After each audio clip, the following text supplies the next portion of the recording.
Kembara Merdeka Jalur Gemilang KMJG 2025 kini berada di Ranau selepas melalui perjalanan sejauh 1,900 km. Ketibaan peserta konvoi disambut meriah dengan paluan kulintangan di Kampung Minansalu. Sebelum itu, peserta KMJG 2025 menyantuni pelajar di Sekolah Agama di Masjid Al-Haj Kampung Libang selain komuniti Madani di Kampung Maringkan dan Kibas Junction. Konvoi Kembara Merdeka Jalur Gemilang juga sempat mengedarkan Jalur Gemilang dan juga bendera Sabah kepada penduduk kampung, dan selain itu singgah di Kinabalu Park untuk menyerahkan Jalur Gemilang kepada Malim Gunung untuk dibawa ke bersama-sama mereka ke puncak Gunung Kinabalu sempena menggelorakan lagi sambutan Hari Kebangsaan dan juga Hari Sabah pada tahun ini. Hari ini KMJG 2025 diketuai Pengarah Penerangan Sabah, Jainisa Muhammad Noor, akan meneruskan perjalanan bermula di Kampung Mesilau Ranau sebelum ke Kota Belud. Angkatan Pertahanan Awam APM terus memperkukuh kesiapsiagaan menghadapi bencana melalui program latih amal bencana dan cabaran penyelamat pertahanan awam. Latihan berlangsung di Sanakan itu menguji kemahiran menyelamat serta ketahanan mental dan fizikal peserta.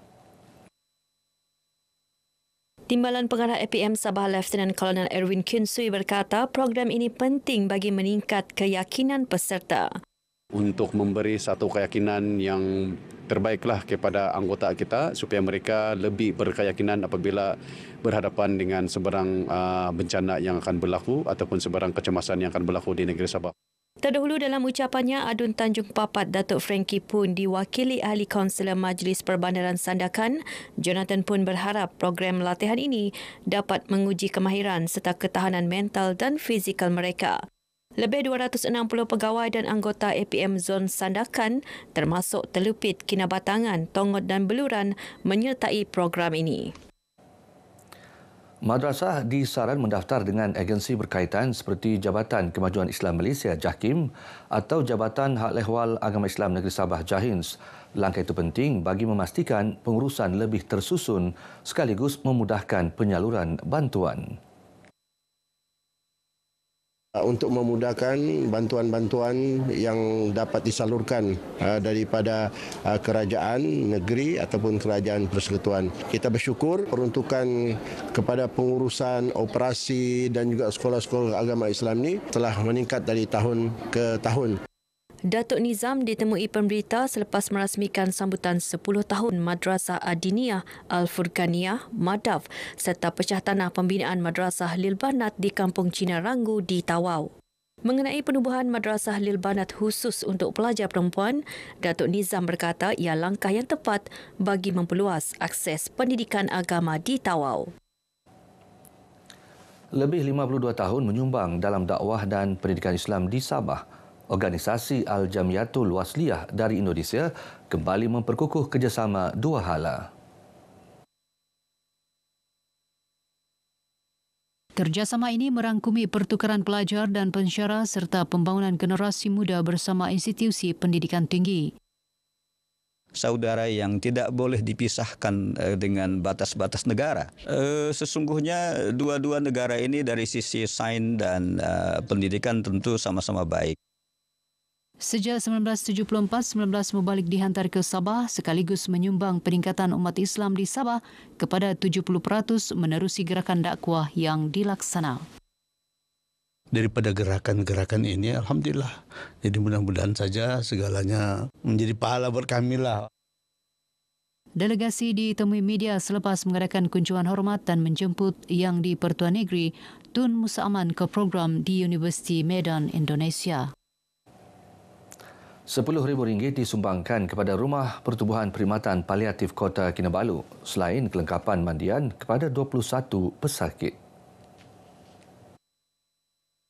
Sumbangan daripada Mutiara GRS ini disampaikan Yang di-Pertuannya Datin Sri Panglima Datuk Julia Salak kepada Presiden Rumah Pertubuhan Perkhidmatan Paliatif Kota Kinabalu, Datuk Dr. Jaswan Singh.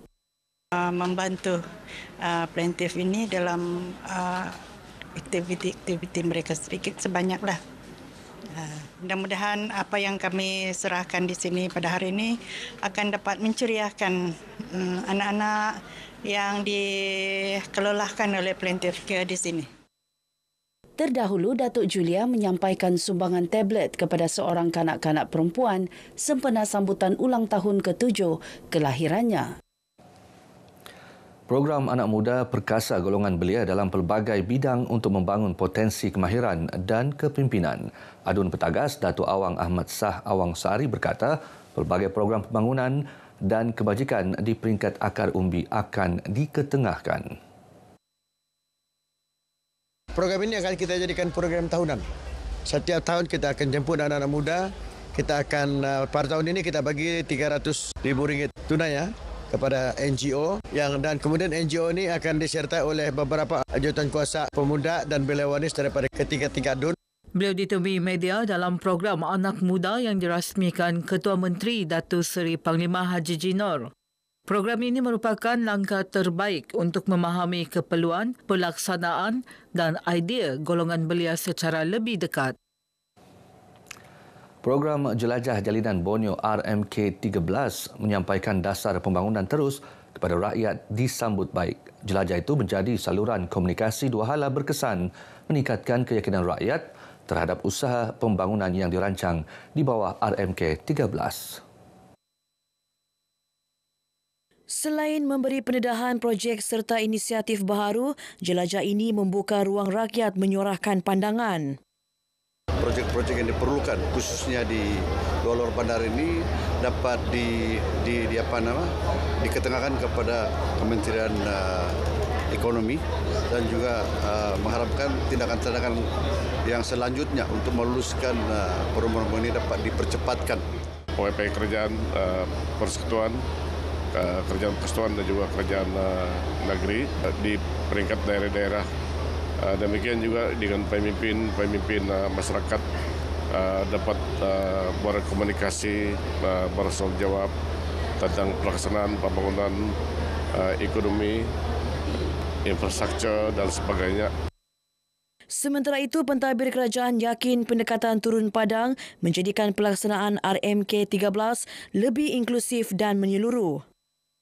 Ini adalah satu peluanglah kepada daerah-daerah di pedalaman untuk memaklumkan kepada Kementerian Ekonomi mengenai dengan permohonan mereka masing-masing supaya dapat diberi perhatian dan pertimbangan yang sewajarnya. Harapan kita adalah agar tandem ini diberi peluang untuk pembinaan latihan ataupun institusi yang memberi peluang alternatif kepada belia-belia kita yang tidak berpeluang untuk memasuki universiti. Kita berharap apa yang telah kita usahakan bersama-sama dengan pemegang taruh di setiap kawasan membuahkan hasil untuk kali ini. Jelajah Jalinan Borneo RMK13 akan diteruskan ke 3 lokasi di Sarawak iaitu Muka, Seri Aman dan Miri sebelum menutup di Semporna. Pemberian geran khas Tabung Pendidikan Negeri Sabah bagi memperkasa penglibatan ibu bapa dan komuniti swasta PIBKS bermula tahun depan. Ia bukti komitmen kerajaan negeri memperkasa agenda pendidikan. Geran ini memaksimumkan penganjuran program dan sesi libat urus bersama JPNS serta pejabat pendidikan daerah. Saya ucapkan tahniah kepada Kerajaan Negeri Sabah. Sudah tentu ini adalah memudahkan dan inilah ada untuk salah satunya memudahkan PIBKS setiap daerah melaksanakan program-program yang mana dianjurkan bersama di PPD masing-masing. Geran khas ini diumum Menteri Sains Teknologi dan Inovasi, Datuk Dr. Muhammad Arifin Muhammad Arif, selepas simposium kepimpinan YDP PIBG Sekolah 2025, anjuran PPD Papar dan PPD Beaufort di Membakut. Baik saudara, sekian paparan Berita Pagi Sabah kali ini. Menyusul selepas ini Berita Pagi Sarawak bersama Lydia Yusrina. Malaysia Madani, rakyat disantuni.